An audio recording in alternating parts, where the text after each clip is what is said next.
Hi అండి, చూసారా చిట్టి పునుకులండి. ఇవి ఎలా తయారయ్యాలో ఇప్పుడు నేను వీడియోలో అయితే చూపిస్తాను. వీడియో ఎక్కడ స్క్రిప్ట్ చేయకండి, వీడియో మొత్తం చూడండి, ఓకేనండి. మళ్ళీ మీకు అర్థం కాదండి వీడియో స్క్రిప్ట్ చేస్తేనే.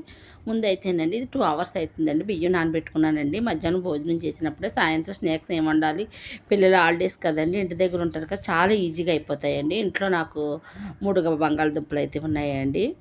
కొన్ని బియ్యం అయితే నానబెట్టానండి. ఒక గ్లాస్ బియ్యం నానబెట్టి శుభ్రం కడిగేసండి వాటిని అయితేనండి మిక్సీ జార్లో వేసుకునండి మిక్సీ పట్టేసుకున్నానండి. పిండి మిక్సీ జార్లో పెట్టుకుని మిక్సీ పట్టేసుకున్నానండి. పక్కనేమో అండి బంగాళదుంపలు అయితేనండి కుక్కర్లో వేసుకుని విజిల్ వేయించేసానండి. ఒక 3 విజిల్స్.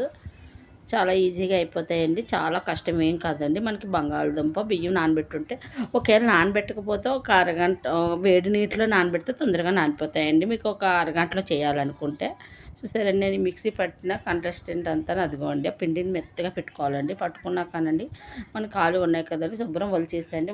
ఆలుని కూడానండి మిక్సీలో వేసేసి అదే పిండి ఆడిన మిక్సీలోనే మనం ఆలుగడ్డను కూడా వేసేసండి మిక్సీ పట్టేసానండి. చూడండి, మిక్సీ పట్టేసండి దాన్ని కూడానండి నేను ఈ పిండిలో వేసేసుకున్నానండి.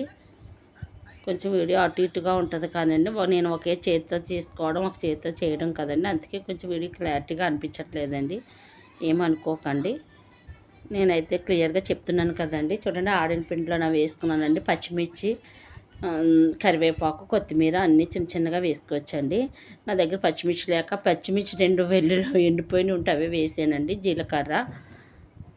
జీలకర్ర వేసి బాగా పిండిని అయితే కలుపుకోవాలండి. స్పూన్తో కుదరదండి, చేతితోటే కలుపుకోవాలండి.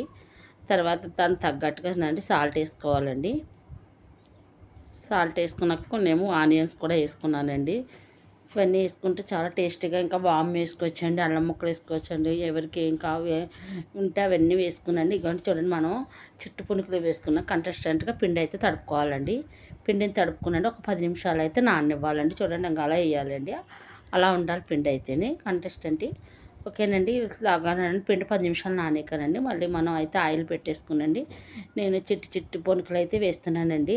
అస్సలు ఆయిల్ అయితే లాగలేదండి, చాలా బాగా వెంటనే తేలిపోతున్నాయండి వేస్తుంటేనే. చాలా టేస్టీగా ఉందండి. వేసుకుంటే కొంచెం సోడా పీసులు వేసుకోవచ్చండి. నూనె లాగుతుంది, లేకపోతే కొంచెం అలా వేయకపోయినా కూడా గుల్లగానే ఉంటాయండి. కొంచెం గట్టిగా ఉంటున్నట్టు ఉంటుందండి. చూడండి, ఇంక నేనైతేనండి ఇలాగా మిక్సీ శుభ్రంగా దాని పిండిని అంతా కలిపేసండి ఆయిల్ పెట్టేసండి చిన్న చిన్న చిట్టు పునుకులు అయితే వేసేస్తున్నానండి. చిట్టి చల్ల పునుకులు చూడండి, మనకి ఇలాగా వేస్తూ ఉంటానండి. మన కలర్ అయితేనండి మనకి గోల్డ్ కలర్లో అయితే వస్తుంది.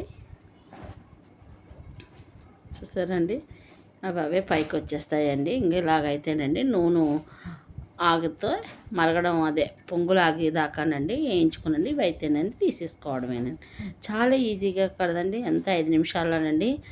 ఇంకోండి ఇలాగ నాకు అల్లం చట్నీ అయితే ఉందండి. పక్కన అల్లం చట్నీ కూడా తయారు చేసి పక్కన పెట్టేసానండి. మళ్ళీ ఇంకో వాయి అయితే వేసానండి. పిల్లలు ఉన్నారు కదా, ఇదిగోండి నా చిట్టి పునుకులు అయితేనండి, చిట్టి చల్ల పునుకులు ఇలా వేసుకోవాలండి. చాలా గుల్లగా ఉన్నాయండి, చాలా టేస్టీ కూడా ఉన్నాయండి. అల్లం చట్నీతో అయితే ఇంకా టేస్టీగా ఉన్నాయండి. నేను అల్లం చట్నీతో అయితే తిన్నానండి. మీకు అల్లం చట్నీ కావాలితే ఎలా చేయాలని మీరు కామెంట్ రూపంలో కామెంట్ పెడితే నేను చట్నీ కూడా ఎలా తయారు చేయాలని చూపిస్తానండి. ఇదైతే 3 days 5 days ఉంటుందండి మనకు అల్లం చట్నీ నిల్వ. చాలా టేస్టీగా ఉంటుందండి. చూసారా, మన చల్ల పునుకులు అయితే రెడీ అయిపోయింది. వీడియో మీకు నచ్చినట్లయితే షేర్ చేసి లైక్ చేసి, కొత్తగా చూసిన వాళ్ళు అయితే సబ్స్క్రైబ్ చేయండి ప్లీజ్ అండి. ఒక లైక్ చేస్తే నేను ఇంకా వీడియోస్ పెడుతూ ఉంటానండి మీకు నచ్చినట్లయితే. ఓకేనండి, బాయ్ అండి.